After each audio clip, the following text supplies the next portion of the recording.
Je pensais avoir tout vu, mais je n'avais aucune idée de ce que j'allais voir dans ce corps.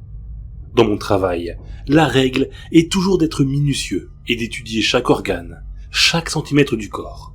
Un oubli, et vous pourriez manquer quelque chose de crucial pour comprendre la cause du décès. Lorsque le détective Mike Dalem m'a appelé au milieu de la nuit pour pratiquer une autopsie de ce corps, j'ai pensé que ce serait juste une autre procédure. Mais j'avais terriblement tort. Mike, est-ce vraiment nécessaire de me réveiller au milieu de la nuit pour ça? Il est 2 heures du matin, le corps ne va aller nulle part, lui dis-je, alors que nous entrions dans la salle d'autopsie, où il se trouvait déjà avec le corps. Désolé Jack, ordre du chef, dit-il en se massant la nuque. J'ai regardé le corps allongé sur la table. Un homme blanc, dans la trentaine, chauve, mesurant environ 1m70. Je pouvais voir plusieurs nouvelles blessures par balle sur son torse. Je n'arrivais pas à comprendre pourquoi, mais quelque chose me dérangeait à la vue de ces blessures. Il a été abattu il y a quelques heures par 2 de nos gars, mais je te dirai quoi plus tard. Le plus important est que tu examines le corps pour l'instant. Je restai pensif quelques secondes. Le vent et la pluie frappaient violemment les fenêtres et la lumière vacillait à cause de la tempête grandissante à l'extérieur. Mike, allez, je sens qu'il y a quelque chose de bizarre ici. Tu ne m'aurais jamais appelé au milieu de la nuit s'il ne se passait rien. Il semblait hésiter. Écoute, prends soin du corps. Ce ne peut être rien, j'espère en tout cas. Soupira-t-il. Si tu remarques quelque chose, ou si tu as besoin de moi, je suis ici dans le couloir. Quoi? Tu vas rester là pendant toute l'autopsie? Ai-je demandé avec surprise. Ouais, juste une mesure de précaution. Le chef veut un rapport le plus tôt possible, a-t-il déclaré en regardant le corps. J'étais perplexe. Mais il y avait un corps sur ma table d'autopsie, et je ne voyais rien d'autre à faire que de me mettre au travail et de découvrir moi-même les réponses. À l'extérieur, l'orage s'était intensifié, mais l'éclairage est resté suffisamment constant pour permettre de l'examiner. J'ai enfilé mon équipement et m'y suis mis au travail. La première chose à faire était de vider le corps de son sang. Problème, soit il ne restait plus une seule goutte de sang, soit mon matériel ne fonctionnait pas. Après vérification, j'ai pensé qu'il s'était en effet vidé de son sang d'une manière ou d'une autre, et j'ai décidé de lui faire une incision dans le torse pour le faire travailler complètement. Alors que je me tenais au-dessus du corps, un scalpel à la main, j'ai ressenti quelque chose d'étrange, comme si j'allais commettre une transgression, une faute, comme si quelque chose m'attendait à l'intérieur de ce corps et qu'une fois ouvert, je ne pourrais plus jamais y retourner. En regardant le ventre de l'homme, j'ai cru le voir cligner des yeux. Je sortis immédiatement de ma torpeur et fixai son visage, mon rythme cardiaque s'accélérant d'un seul coup. « Qu'est-ce que tu me caches, toi ?» J'ai chuchoté.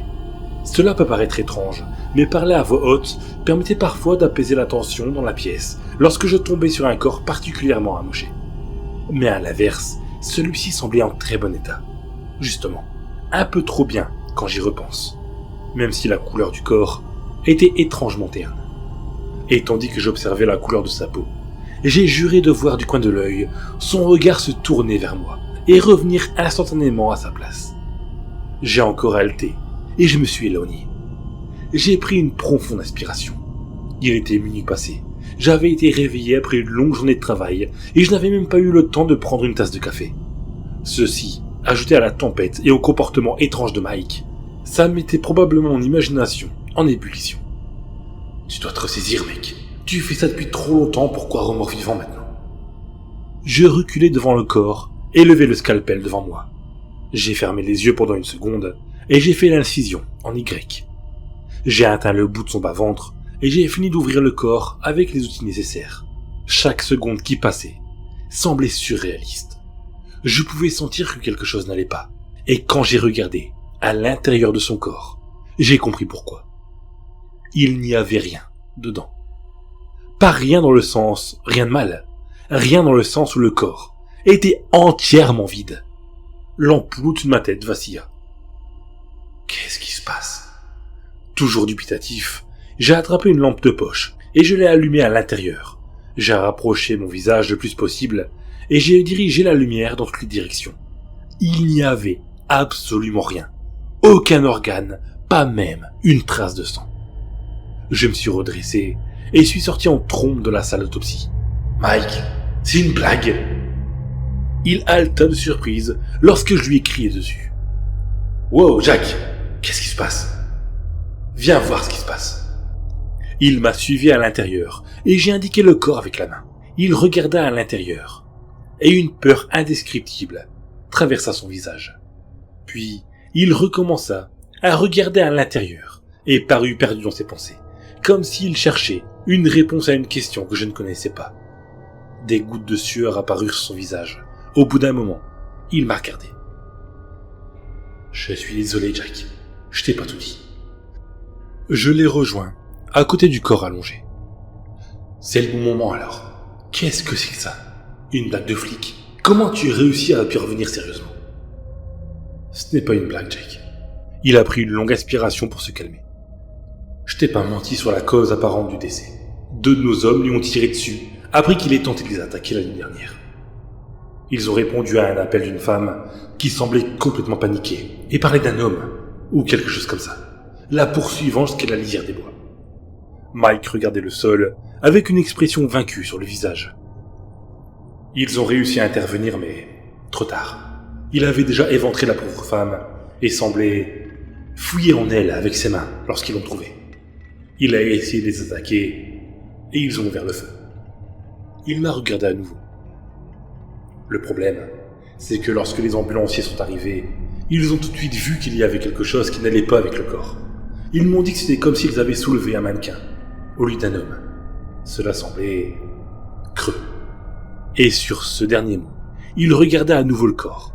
« Putain de merde, Mike, et tu ne pensais pas que c'était une bonne chose de m'en parler avant ?» Je voulais pas t'influencer. Après tout, ils auraient pu faire aussi une erreur. J'ai regardé silencieusement le corps sur la table d'autopsie. Cela dégageait effectivement quelque chose d'artificiel, comme animé par quelque chose d'autre que la biologie humaine commune. « Attends, » dis-je soudainement, fixant le corps comme si je le voyais pour la première fois. « Tu me dis que cette chose a été touchée par des balles ? » « Ouais. » J'ai tourné la tête vers Mike. « Cette chose ne saigne pas, et elle n'a pas d'organe interne.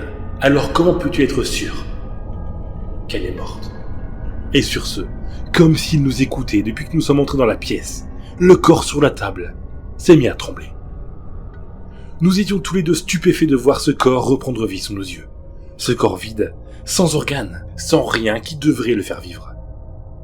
Un instant plus tard, la chose se redressa calmement et s'assit sur la table d'autopsie, le torse toujours ouvert. Ses yeux tombèrent sur moi, puis sur Mike. La lumière vacillait au-dessus de nous. Et d'une voix artificielle, dénuée de toute émotion, il a prononcé ces mots que je n'oublierai jamais. « Merci beaucoup. Maintenant, je suis certain de ce qui me manquait. » Il a bondi, et Mike s'est interposé entre lui et moi. Il n'a pas eu le temps de dégainer son arme, et une lutte s'est ensuivie. Mais c'était un perdant-perdant pour Mike. Cette chose était incroyablement forte et agile, contrairement à ce que suggérait sa coquille vide. En moins d'1 minute, Mike était inerte au sol, ses yeux sans vie se tournant vers moi. Le corps s'est redressé et a commencé à se pencher vers moi.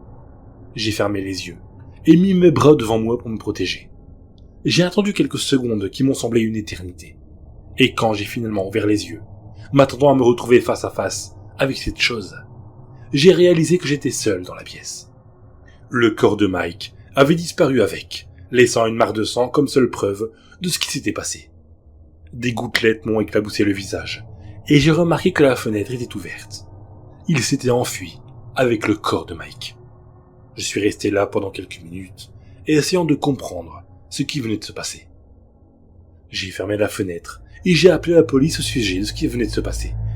Mais je pense qu'il est de ma responsabilité de vous prévenir. Je ne sais pas ce que c'est, mais cette chose existe. Et maintenant, il a tout ce qu'il faut pour nous ressembler.